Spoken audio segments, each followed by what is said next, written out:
लाखों हिंदुओं को भगाने वाले, इस राज्य से निकालने वाले हिंदुओं सिखों को, और उसके अलावा उनकी हत्या करने वाले, महिलाओं के साथ बलात्कार करने वाले, उनकी संपत्ति पर कब्जा करने वाले यही हैं। वो आज भी रह रहे हैं।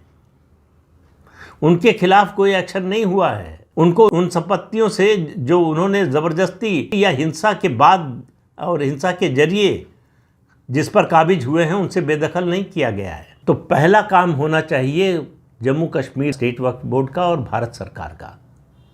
चूँकि ये यूनियन टेरिटरी है, तो इसलिए जो है यहाँ का प्रशासन एलजी के हाथ में होता है, जो केंद्र सरकार का प्रतिनिधि होता है। तो इस पट्टिका को फिर से लगाया जाना चाहिए। ये जो अलगाववादी हैं, भारत विरोधी हैं, उनको जवाब देना बहुत ज़रूरी है।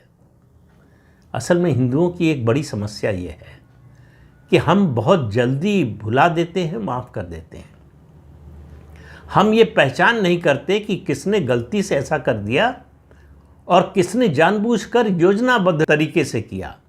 कौन हमारा दुश्मन है और कौन दोस्त है जिससे कभी गलती हो गई।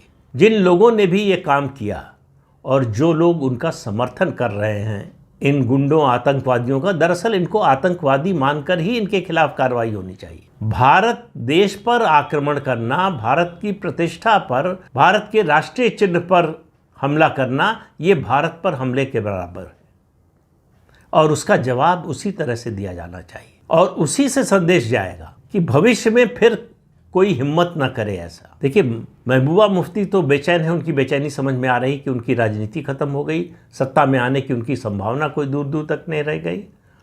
उमर अब्दुल्ला और ज़्यादा परेशान है। उनको लग रहा सत्ता मिली है लेकिन सत्ता भोग नहीं पा रहे हैं। वो बेचैन हैं कि क्यों फुल स्टेटहुड नहीं मिल रहा है जम्मू कश्मीर को। क्यों? क्योंकि उससे पुलिस हाथ में आएगी। और जिस दिन भारत सरकार ने ये किया, और मुझे उम्मीद है कि कभी नहीं करेगी, उस दिन जम्मू कश्मीर को भूलने के लिए हमें तैयार होना पड़ेगा। इतना सब कुछ होने के बाद जो अलगाववादियों का तंत्र था संगठन के तौर पर, और उसके अलावा जो उनका आर्थिक तंत्र था, सब तोड़ने के बाद इतनी बड़ी संख्या में जम्मू कश्मीर प्रशासन से, पुलिस से, आतंकवाद के समर्थकों, पाकिस्तान के समर्थकों को निकालने के बाद, उनकी छटाई करने के बाद, आज भी ऐसे तत्व बहुसंख्या में हैं। वहाँ उन्हीं की मेजॉरिटी है। जो आपको शांत दिखाई देते हैं वो अलतकैया के कारण चुप है। एक कॉन्सेप्ट है, आपको पता होगा, मैं भी पहले बता चुका हूँ इस्लाम में, कि जब काफिरों में फंस जाओ तो भाईचारे की बात करो।